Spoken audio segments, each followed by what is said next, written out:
Love for everyone.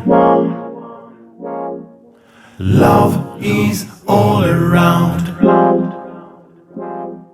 Love for everyone. Je suis un gars du village, de Volmerange-les-Mines. Voilà, j'ai grandi ici avec les copains. Sans trop me poser de questions, pas de plan de futur, de carrière, mais simplement, voilà, j'ai toujours fait beaucoup de musique, beaucoup de sport. D'abord ici, au village, l'harmonie municipale, et puis chemin faisant, je suis passé de musicien à chef d'orchestre, et puis de chef d'orchestre à président de l'association. Donc je me suis toujours occupé de l'association ici, de la musique. Et puis j'ai toujours fait du sport aussi. Voilà, ma vie a toujours penché, alterné entre le sport et la musique. Ou un déséquilibre, parce qu'en fait j'ai jamais trouvé le point d'équilibre. Si tu veux, je suis arrivé à 15 ans, on en parlait un petit peu tout à l'heure, j'ai arrêté la musique pour faire du sport, pour faire sport-études, me lancer dans le handball.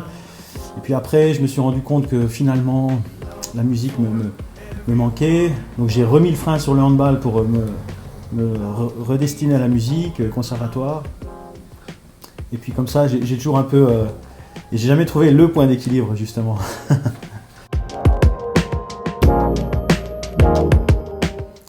À l'époque, on démarrait vers l'âge de 5 ans, 5-6 ans, le solfège tout de suite. Et puis c'est pas comme aujourd'hui, on apprend tout de suite un instrument. À l'époque, il fallait d'abord faire du solfège, donc j'ai fait 5 ans de solfège. J'ai d'abord appris la clarinette, parce qu'il fallait apprendre les instruments dont on avait besoin dans l'harmonie. Et puis après, j'ai appris le saxophone.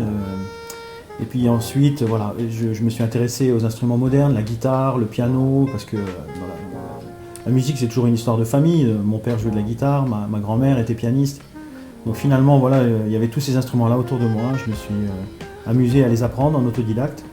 Et j'en ai fait ensuite mon métier par la suite, voilà, en entrant au conservatoire à Metz, où j'ai étudié la musique classique, le jazz, l'harmonie, mais aussi en parallèle, j'ai fait une fac de musicologie, voilà, pour étudier l'histoire de la musique.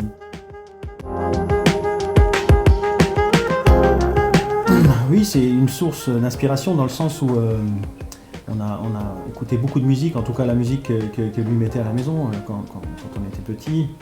Donc tous les standards de rock, les Beatles de A à Z, Deep Purple, Grateful Dead, voilà, toutes les légendes du rock, Pink Floyd, tout ça, une collection de 33 tours, on a tout écouté, donc ça m'a beaucoup influencé. Même si après, dans mes études, je suis allé plus vers la musique instrumentale, le jazz, la musique improvisée, mais en tout cas, c'est toujours présent en moi. Dans toutes les musiques que je compose, il y a ces influences-là, venues de la pop et du rock. C'est pour ça que je ne me considère pas comme un jazzman à 100%. Je ne cherche pas à creuser vraiment la piste du jazz. J'essaie de rassembler toutes mes influences, dont la musique classique, pop, jazz, funk, et maintenant aussi beaucoup l'électro, parce que j'adore chercher les sons. Et aujourd'hui, voilà, de plus en plus, je m'intéresse à ce qui se fait aujourd'hui, cette nouvelle ère avec la nouvelle génération qui arrive, qui creuse les sons, les effets, la musique informatique, et tout naturellement, voilà, je me découvre cette passion. Alors j'ai toujours un peu composé, ado, la guitare, au coin du feu, voilà, une chanson pour les premiers amours, mais l'écriture, la vraie écriture, d'abord je l'ai étudiée quand j'étais en musicologie, on faisait des cours d'écriture, vraiment, de contrepoint, de quatuor à cordes, mais c'est ensuite, c'est quand j'ai commencé vraiment à me prendre au sérieux dans la musique, tiens, est-ce que je pourrais peut-être en vivre, est-ce que je peux devenir professionnel? Et là j'ai ressenti le besoin d'écrire, c'est-à-dire de laisser quelque chose, surtout d'être original. Voilà. Je pense qu'il faut pouvoir être original, donc écrire sa propre musique, si on veut exister. Alors ça découle tout seul quand c'est le moment. Parce que je pense qu'il y a différents types de musiciens, de compositeurs, tout le monde réagit différemment. Il y a des gens qui peuvent se mettre devant la page blanche, comme on dit, hein, comme Baudelaire, et puis qui fait d'abord 15 sonnets avant, juste pour s'échauffer, et ensuite seulement il s'y met. Moi, j'ai besoin plutôt d'être dans une période créatrice. C'est-à-dire, il y a des périodes où il ne se passe rien, où j'ai envie de rien, où j'essaye même pas. Parce que voilà, c'est pas le moment, je le sens pas. Et puis, c'est souvent, ça découle souvent d'un ensemble. Quand la vie, ce qui nous entoure, quand on est dans des périodes un peu plus déséquilibrées finalement, hein, où il se passe des choses, où on se sent vivre, où on a, pourquoi pas des problèmes, peu importe. Mais c'est là que tout à coup arrive l'inspiration. Alors pour nuancer, je dirais pas qu'il faut absolument composer seul, être seul. C'est pas une nécessité. Au contraire, je pense que c'est beaucoup plus facile de faire partie d'une équipe ou d'une famille, parce que c'est toujours mieux d'être ensemble. Hein, plusieurs cerveaux, plusieurs mains, on travaille mieux et plus vite et plus efficacement. Mais après, c'est mon mode de travail aussi à moi. C'est-à-dire, je suis quelqu'un d'assez solitaire aussi dans le travail. J'ai besoin aussi de me retrouver tout seul pour maîtriser un peu mon objet de A à Z. Donc c'est plutôt une nécessité pour moi d'être seul. C'est un album qui correspond à la période qu'on vit, au Covid depuis 2 ans. Si tu veux, j'ai toujours été plutôt dans la musique énergique. J'ai fait beaucoup de musique funk, des choses qui sortent des tripes plutôt. Et d'ailleurs, même au sax, j'ai plutôt tendance à envoyer du feu qu'autre chose. Et la période qu'on a vécue là depuis 2 ans, où tout s'est arrêté, tout à coup on s'est redécouvert, on a pris le temps de respirer, de vivre.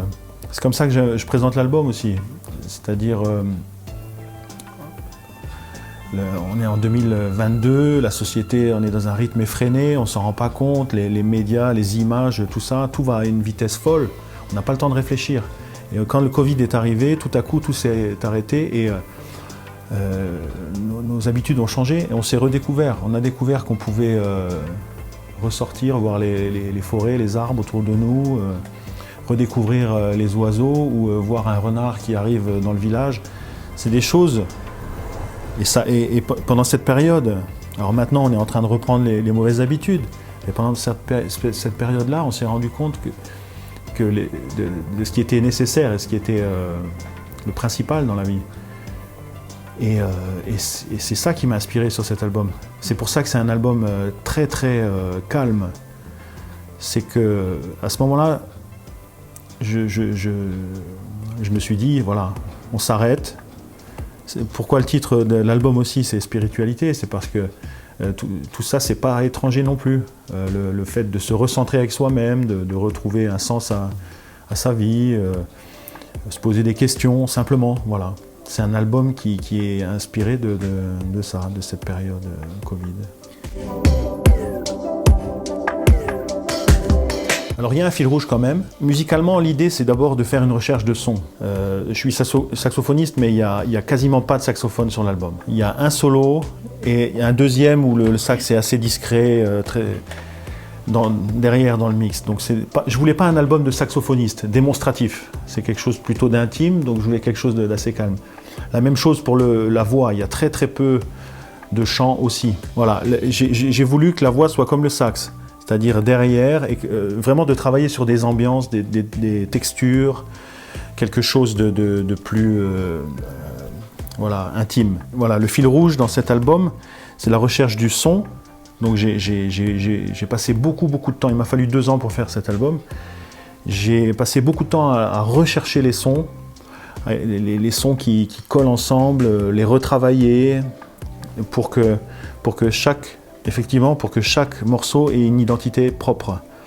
Mais le fil rouge, c'est un son qui revient dans chaque morceau.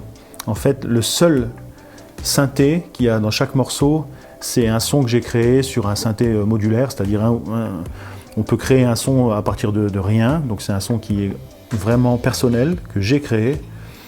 Et je suis parti sur 5 accords différents, mais toujours avec le même son. Et dans les 5 morceaux, il y a ce son de synthétiseur. Voilà. C'est ça le fil rouge. Bon, déjà l'anglais me pose pas de problème, c'est pas étranger pour moi parce que je communique en anglais avec mon épouse puisqu'elle est lettonne et qu'on parle mieux anglais entre nous que le français ou le letton. Donc quand je joue avec elle dans notre duo Vinciun Vigna en Lettonie ou ici, de toute façon on s'exprime en anglais. Donc pour moi déjà c'était pas étranger. Et puis aussi l'anglais nous permet de raconter des choses plus simples et basiques. En France, et le français c'est une langue complexe, et on a toute la tradition de la chanson française où le texte prime sur la musique. Et on ne peut pas mettre en avant une musique et un texte en même temps. Les deux s'annulent. Alors où on choisit de faire un texte en français, et ce qui serait très très intéressant, mais avec une musique peut-être un peu plus discrète. Et là moi je voulais vraiment baser mon album sur l'ambiance musicale. Et l'anglais me permet de donner quelques gimmicks, quelques refrains, quelques phrases, sans prendre l'importance. En fait, c'est comme si un instrument jouait 3 notes. Quand je dis love forever, ben, ça se suffit à soi-même. On n'a même pas besoin d'aller chercher un texte, la complexité ou autre chose. C'est comme si c'est un instrument qui jouait 3 notes. Complètement. Parce qu'en même temps que le temps s'est arrêté avec le Covid, il m'a semblé qu'on vivait dans une époque où on a perdu, ou en tout cas on est en train de perdre notre spiritualité, la religion et tout ce qui... On s'éloigne de plus en plus de ça sans l'avoir remplacé. C'est-à-dire que j'ai l'impression que nous sommes, les gens, un peu perdus. C'est-à-dire... je ne m'attache pas du tout à la religion, d'ailleurs j'ai eu une éducation athéiste, mais il me semble que l'homme, l'être humain en tout cas, a besoin quand même de spiritualité. À travers cet album, j'ai ressenti le besoin de chercher. Alors je ne dis pas que j'ai trouvé, j'ai rien trouvé du tout, mais je recherche quelque chose qui peut m'ancrer d'une manière verticale entre le ciel et la terre. Voilà, quelque chose qui me rattache, qui pourrait me donner des explications, j'ai aucune idée de la réponse, mais c'est juste une recherche voilà. Et à travers cet album, j'espère rencontrer et aider peut-être d'autres personnes qui sont dans cet état d'esprit, c'est-à-dire essayer de se rassurer quant à notre condition d'être humain. Beaucoup d'ennuis. Non, mais parce que travailler avec son épouse, à travailler en couple, c'est compliqué. Hein. C'est à la fois la plus belle chose qui me soit arrivée dans ma carrière de musicien et en même temps la plus dure. Il n'y a rien de plus beau que de travailler avec la femme qu'on aime et puis finalement de passer son temps avec. Puisque j'ai plus besoin d'aller faire le tour du monde pour travailler et pour avancer dans ma carrière, dans ma vie. Surtout qu'on vient vraiment de 2 cultures différentes et 2 univers différents. Donc elle est lettonne, elle vient de la musique classique et folklorique, alors que moi je suis d'ici, de France, Luxembourg. Je viens de la musique moderne, le jazz, le funk, donc on a vraiment beaucoup de choses qui nous séparent. Donc quand on porte l'œil l'un sur l'autre, c'est pas en tant qu'expert finalement, c'est plutôt en tant que conseil, mais du coup on est chacun dans un univers qui ne nous est pas confortable. Je me donne pas d'impératif, je me dis pas il faut être présent, comme aujourd'hui peut-être les nouvelles générations ont des règles du jeu un peu différentes. Il faut être présent sur les réseaux sociaux, il faut sortir la vidéo chaque semaine, il faut faire ça. C'est quelque chose qu'eux ont complètement intégré dans leur univers aujourd'hui. Je me fixe aucun impératif. Il y a des périodes où il ne se passe rien, où j'ai envie de rien, où même je m'éloigne de la musique. Il y a quelques années, j'avais commencé à travailler pour Greenpeace et je voulais vraiment plus jouer. J'avais une période où je m'étais dit, oh, allez, je fais autre chose.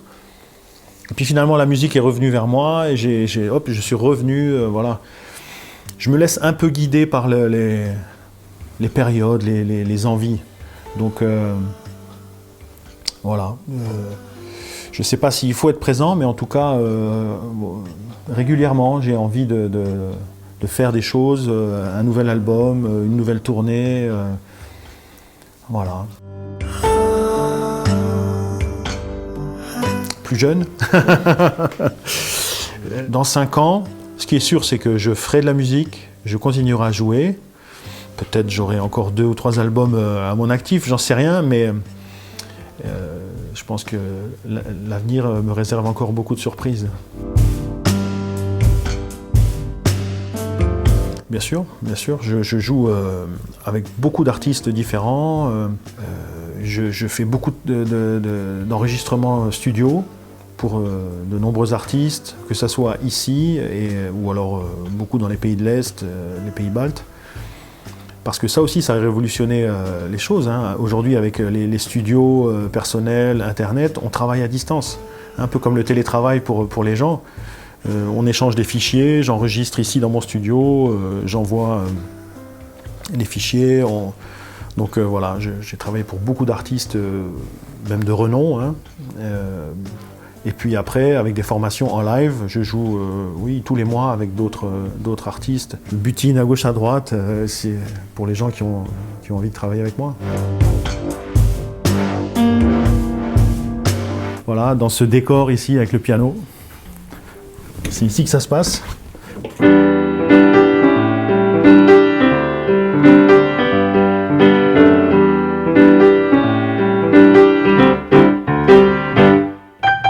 Donc moi je travaille dans mon studio, si vous voulez bien me suivre, ça se passe en bas. Alors voilà, ici c'est ma station, mon ordinateur, clavier, directement connecté. Je travaille sur le logiciel Cubase, voilà, j'ai tous mes sons dedans. C'est complètement indépendant, j'ai le micro à côté, voilà, je peux. L'idée c'est que vraiment instinctivement que je puisse enregistrer, voilà, à la volée une idée, tac, je me mets sur le clavier tout de suite, voilà, ça part tout de suite, le micro est branché tout de suite. C'est un peu comme j'aime bien dire comme l'écrivain avec son calepin sur la table de chevet, voilà, tac, tu as une idée, hop, tu peux réagir. Ben, c'est un peu ça, voilà, tout est branché, connecté, je me mets dessus et ça peut partir. Ensuite, voilà, autour de moi, j'ai les instruments, puisque je joue un peu tous les instruments, la guitare, la basse, j'ai mes amplis, j'ai les appareils électroniques, les loop stations, tous mes sax qui sont ici, flûte, clarinette, voilà, j'ai tout. Et l'idée, c'est que si dans un premier temps, je travaille avec des sons qui sont des instruments VST, donc des sons synthétiques, directement sur le synthé. Et ensuite, quand je retravaille une version finie, voilà, je peux prendre le vrai instrument, l'enregistrer en live, et puis pour avoir une qualité, un grain un peu plus authentique, quoi. Voilà.